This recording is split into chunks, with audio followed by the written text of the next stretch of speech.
ঠাকুর স্বামীজিকে স্মরণ করে আমরা বর্তমানে আছি দুলদুলি মঠবাড়ি শ্রী রামকৃষ্ণ সেবা সংস্থার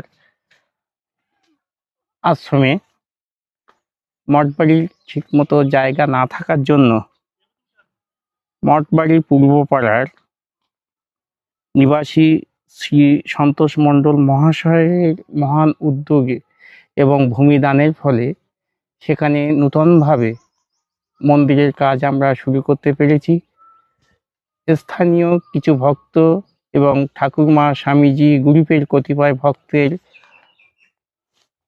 দানে আমরা ভিত এবং এখানে শতাধিক গাড়ি মাটি এনে এখানে কিছু ডোবা বা নিচু জায়গা ছিল সেটাকে পূরণ করে কাজ করার সৌভাগ্য হয়েছে এবং আগামী দিনে এখানটায় মন্দির এবং পাঠশালা তৈরি করতে যেতে পারি, তার জন্য অগণিত মানুষের সহযোগিতা এবং বিভিন্নভাবে সাহায্যের আমাদের প্রয়োজন।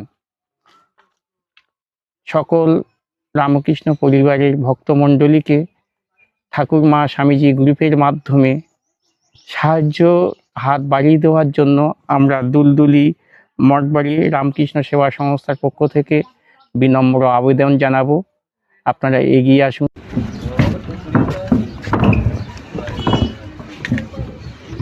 পাশে এখান থেকে 5 মিনিট পরেই তো বাংলাদেশ, সামনে রাস্তা দেখা যাচ্ছে, রাস্তার কারেন্দি নদী, তার ওপারেই হচ্ছে বাংলাদেশ বর্ডার। এখানে মোটামুটি আমাদের চলাফেরার একটু অসুবিধা হয়। বিএসএফটা সবসময় একটু রাত্রিতে খুব করে, রাত্রিতে রাস্তায় উঠতে দেয় না, ওরা অনেকক্ষণ বসিয়ে রাখে।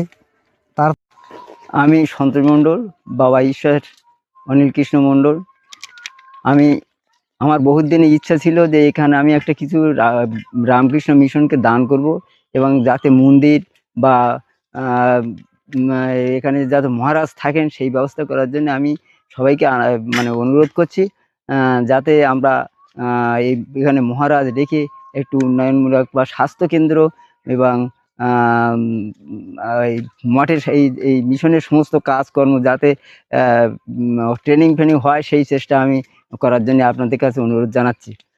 আমার নাম তপন মণ্ডল, বাবার নাম শ্রী হারান মণ্ডল, বাবার নাম হারান মণ্ডল।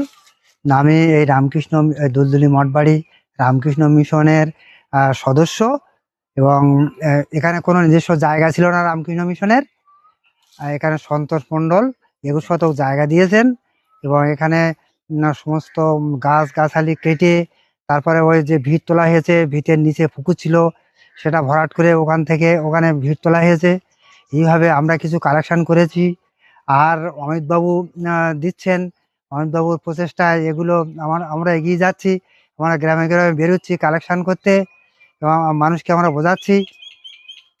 আচ্ছা, এখানে আমাদের এখন প্রচুর টাকার দরকার, কারণ মাটি লেভেলিং করতে হবে, তাই বাঁধ ঝাড়গুলো ওড়কানো হয়েছে। এই পুকুরটা সংস্কার করতে হবে।